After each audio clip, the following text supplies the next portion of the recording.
Alright guys, Woodshed Wednesday back again. You guys had asked for some Philip SAYCE demos on some of that faster stuff, and I can't really go in too much with that because I'm not a fast player, and I'm not Philip, and Philip's amazing. But it's one of those things that he has in his arsenal that is incredible, right? And that's what makes his playing style unique and kind of something that you guys have been asking for. I can't necessarily dissect the lick that he plays or something that he does that's super fast because I don't feel like I could do any of that justice, and that's fine. There are some key factors in there when building speed that I think, a lot of people ask, how can I build my speed up? How can I play those licks faster? There's a few things that I've picked up along the way. Look at it as something that you're playing in stages, okay? We all know the foundational blues lick that I've taught.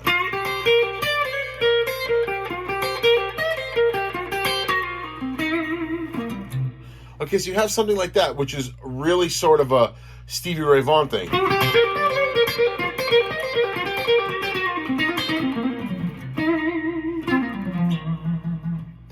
But what I see guys like Philip do, and he's a buddy, so I can talk to him about these things, it's adding something before and after, or taking these groups and adding in a little segment of something else, like a...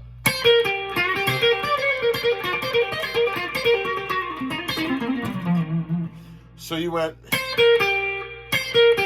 then you went into the foundational blues lick.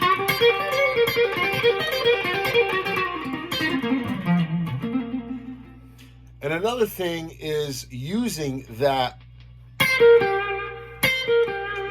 which is, if we're playing in C sharp here, we're on the 9th, then we're on the 12th of the B, and then the 9th of the B.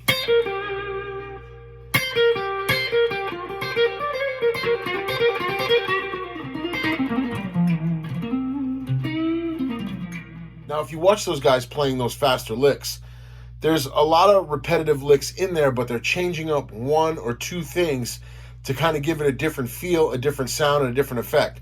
So if you take something like Full Bore Fuzzes On,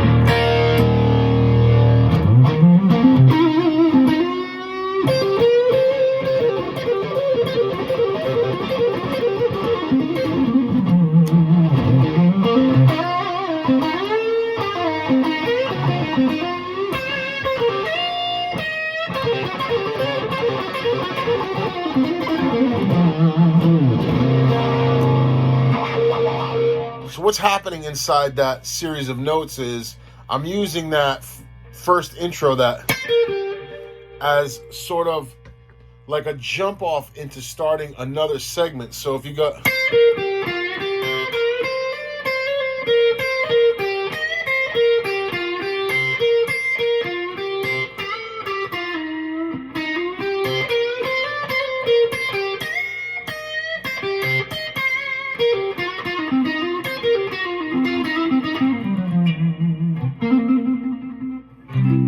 So that's mostly the repetitive part you're hearing is the, and I'm using that as my starting point, okay? So I know that that is almost like my entrance into another segment of phrasing. So it's not necessarily what you do inside of there, it's how you complete these little phrases in those boxes.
there that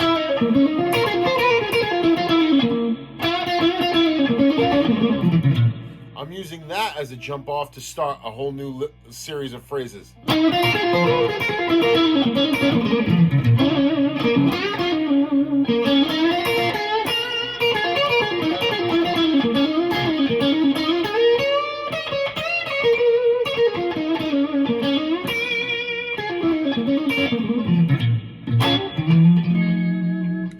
So it's not necessarily, if you take the like the wow factor out of it, and it's tough for me to speak like about somebody else's playing who's a friend of mine, right? Like all these heroes, I can feel like it's okay to talk about because like they're icons and everybody talks about them. Like, you know, and Philip gets a lot of recognition and he's one of the best out there right now, but he's also my friend, so it's a little weird to talk about his stuff. But what I've picked, you know, from him and, you know, picked his brain about certain things, it's grouping notes within phrases, picking up notes in little sections of phrases where like you can play a 4-note phrase but then try to get a 5th note in there.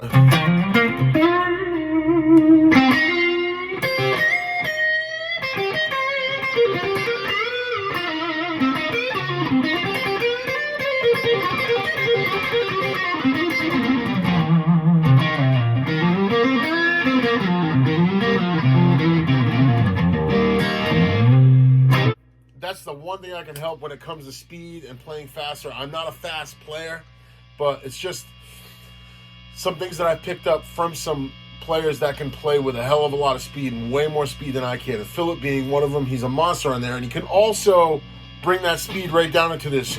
He's got great vibrato that.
With that faster playing, again, like the one thing I do is, and I can't even say I do because I'm not a quick player, but the one thing I try to do is make myself little segments of notes, like, so again, talking about the, so there's that, and then I would go into a,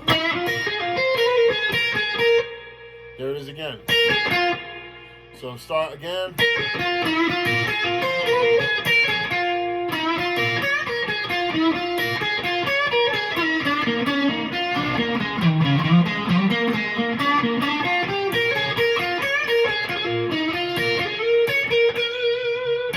Now you're in Albert King land.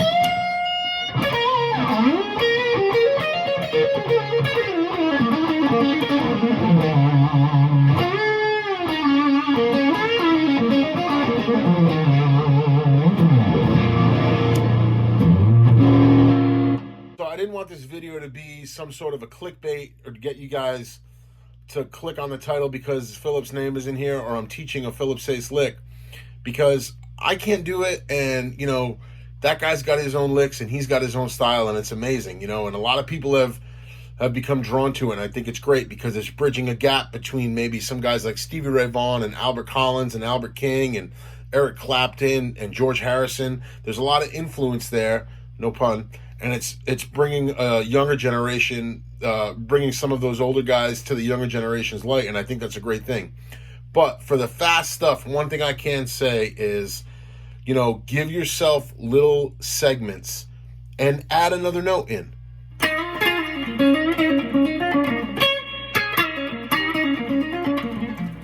Just like that.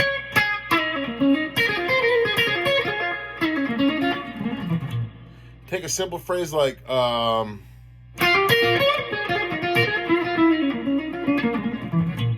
now, most people just go, and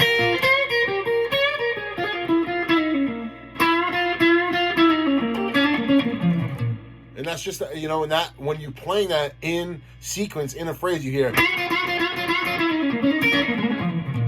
but that started off as, you know.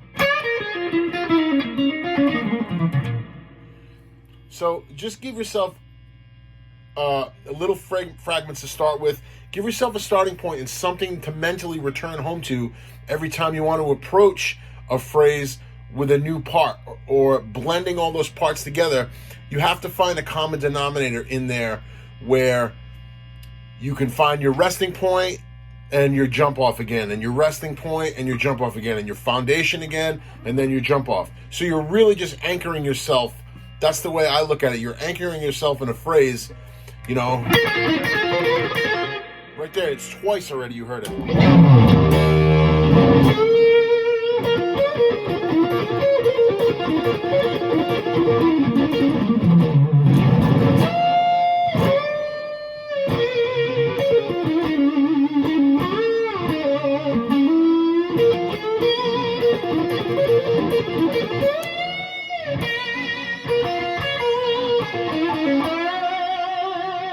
So yeah, that's one thing I can help. Like I said, I didn't want to make this a Philip SAYCE Lick video because I ain't the guy to be asking to play it. Philip's a buddy. Check him out. Check him out on all the socials.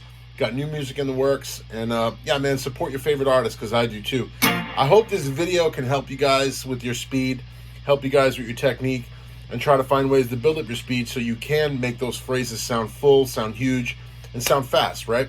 That's something you want to add. And don't forget also that as much as you want to sound fast, you also want to be able to...